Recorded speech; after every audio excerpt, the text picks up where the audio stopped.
Let's be honest, not all black hair story starts with struggle.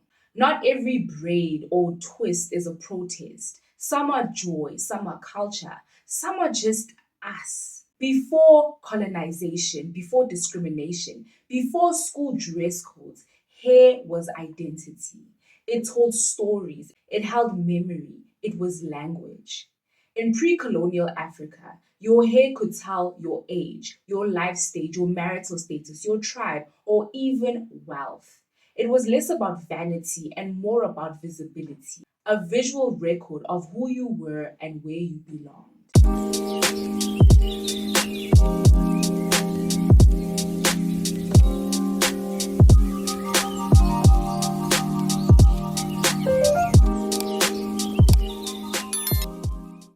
Hey guys, welcome back to my channel. If this is your first time here, then welcome.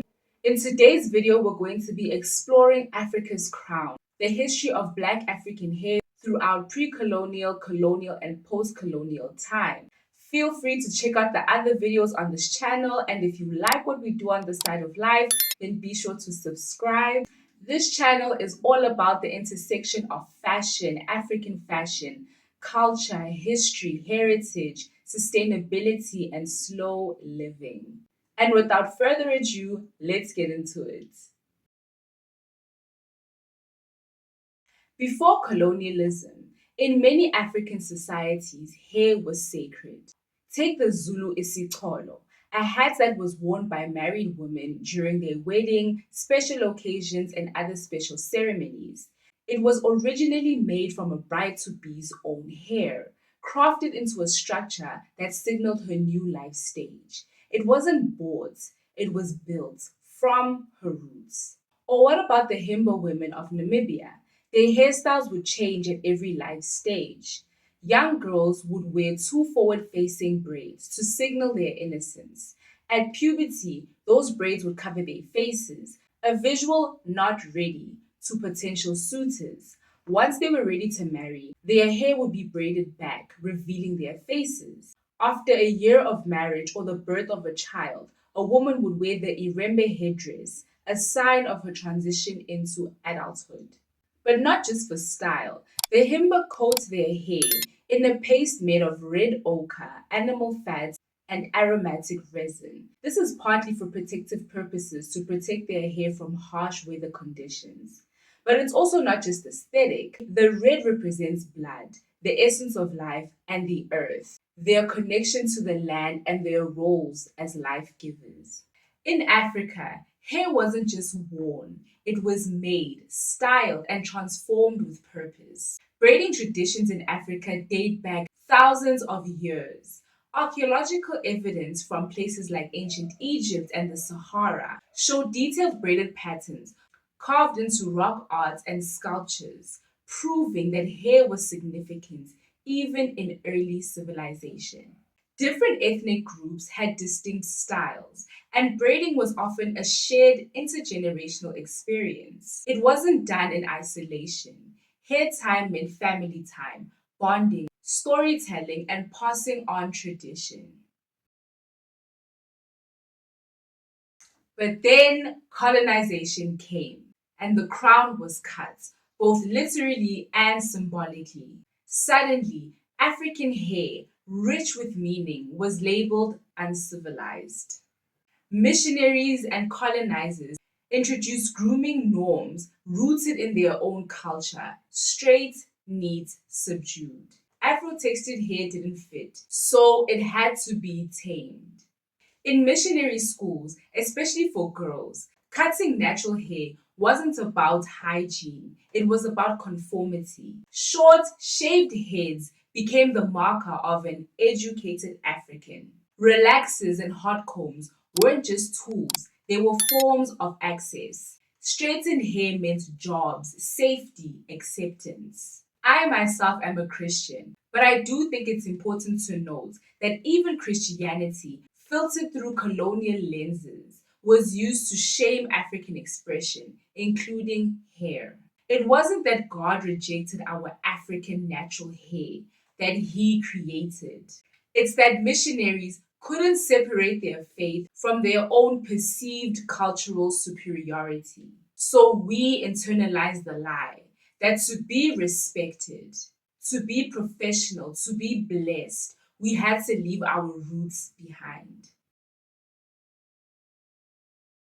But not everyone bought the lie. Hair became a quiet revolution. At the 1945 Pan African Congress, leaders like Kwame Nkrumah and Joe Kenyatta wore short natural hair, symbolizing African pride before independence was even won. In Uganda, when the colonial government exiled the Kabaka, men refused to shave until he returned, and when he finally did return, they shaved together, a symbolic homecoming. In South Africa, Miriam Makeba became a powerful symbol of resistance.